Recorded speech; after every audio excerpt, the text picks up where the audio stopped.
രണ്ട് ബജറ്റുകൾ കഴിഞ്ഞ ഏതാനും ദിവസങ്ങൾക്കുള്ളിൽ അവതരിപ്പിക്കപ്പെടുകയുണ്ടായി. ഒന്ന്, കേന്ദ്ര ധനകാര്യമന്ത്രി നിർമ്മല സീതാരാമൻ അവതരിപ്പിച്ച ഇടക്കാല ഓട്ടോൺ അക്കൗണ്ടും അതുപോലെ തന്നെ സംസ്ഥാന ധനകാര്യമന്ത്രി KN ബാലഗോപാൽ അവതരിപ്പിച്ച ബജറ്റും. ഈ ബജറ്റുകൾ രണ്ടും തമ്മിൽ ഒന്ന് കണ്ണോടിക്കുമ്പോൾ നമുക്ക് മനസ്സിലാവുന്നത്, കേന്ദ്ര സർക്കാർ അവതരിപ്പിച്ച നിർമ്മല സീതാരാമൻ അവതരിപ്പിച്ച ബഡ്ജറ്റ് കുറേ സ്വപ്നങ്ങളെക്കുറിച്ചാണ് പറയുന്നത്.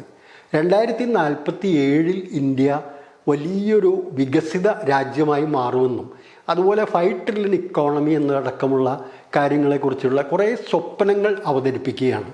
അതായത് നിലവിലുള്ള കാര്യങ്ങളെ സംബന്ധിച്ച് നിലവിൽ നമ്മുടെ രാജ്യത്തെ പ്രതിസന്ധി, വിലക്കയറ്റം, തൊഴിലില്ലായ്മ, സാമ്പത്തികമായിട്ടുള്ള ഒരു അരക്ഷിതാവസ്ഥ, ഇത്തരം കാര്യങ്ങൾ എങ്ങനെയാണ് മറികടക്കാൻ പോകുന്നത് എന്നുള്ളതിനെ സംബന്ധിച്ച് ഒരുത്തരവും നിർമ്മല സീതാരാമൻ നൽകാതെ 2047 ഇന്ത്യ ഒരു വികസിത രാജ്യമായിരിക്കുമെന്നും 5 ട്രില്യൺ ഇക്കോണമിയിലേക്ക് നമ്മൾ പോവുകയാണെന്നടക്കമുള്ള കാര്യങ്ങളാണ്. പിന്നെ കുറേ അവകാശവാദങ്ങൾ വേറെയുണ്ട്. അതുപോലെ തന്നെ കുറേയധികം നേട്ടങ്ങളെക്കുറിച്ചും നിർമ്മല സീതാരാമൻ പറഞ്ഞു വയ്ക്കുന്നുണ്ട്. എന്നാൽ പ്രായോഗികതയിൽ ഊന്നി നിന്നുകൊണ്ട് കേരളത്തിൻ്റെ വികസനത്തിന് ഒരു സമഗ്രമായ കാഴ്ചപ്പാട് അവതരിപ്പിക്കാനാണ് KN ബാലഗോപാൽ ശ്രമിച്ചിരിക്കുന്നത്. ഒപ്പം നിലവിലെ പ്രതിസന്ധിയെ പരിഹരിക്കുന്നതിനെക്കുറിച്ചും നിലവിൽ ജനങ്ങൾക്ക് ആശ്വാസം എത്തിക്കുന്ന കാര്യത്തിലും വളരെ ശ്രദ്ധ പുലർത്തുകയും ചെയ്യുകയാണ്.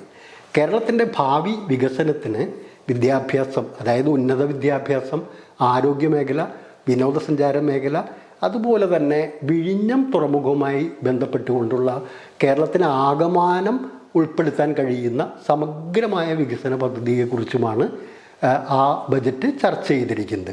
ഒപ്പം 3 ലക്ഷം കോടി രൂപയുടെ നിക്ഷേപം അടുത്ത 3 വർഷത്തിനുള്ളിൽ കൊണ്ടുവരാനും സംസ്ഥാനത്തെ ത്വരിതമായിട്ടുള്ള തീവ്രമായിട്ടുള്ള വികസനത്തിൻ്റെ ഒരു പാതയിലേക്ക്, ഒരു കുതിച്ചുചാട്ടത്തിലേക്ക് എത്തിക്കാനുമാണ് ഈ ബജറ്റ് ശ്രമിച്ചിരിക്കുന്നത്.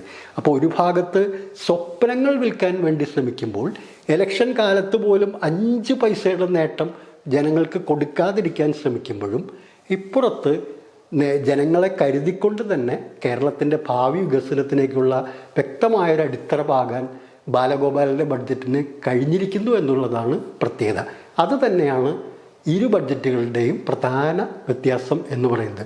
ഒന്ന് സ്വപ്നം വിൽക്കാൻ ശ്രമിക്കുമ്പോൾ, ഒന്ന് പ്രായോഗികതയിൽ ഊന്നി നിന്നുകൊണ്ട് വികസനത്തെ കാണുന്നു എന്നുള്ളതാണ് പ്രത്യേകത.